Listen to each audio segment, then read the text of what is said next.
In this guide, I'm going to show you how you could restore WhatsApp messages here on an Android. Before we do get into this guide, make sure to like the video and subscribe to the channel with all notifications on. It really does help with the channel and lets us know that you want more content like this. We'd greatly appreciate it. And if at any point throughout this guide you did have any questions, just ask them down in the comment section below and we can help you out further. I'm going to be doing my best to reply to every single comment down there. Begin by opening up WhatsApp on your Android device and tap the three dots up in the top right corner to go into your settings.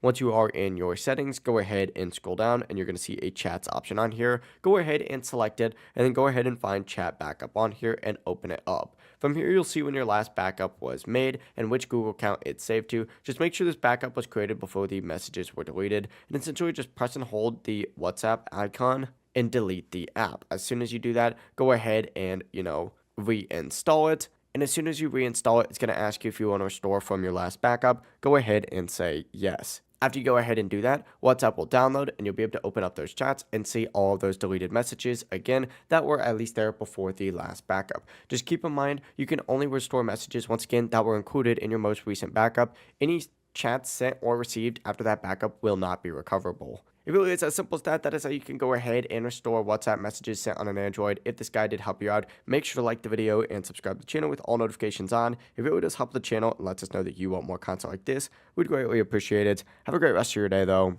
Peace.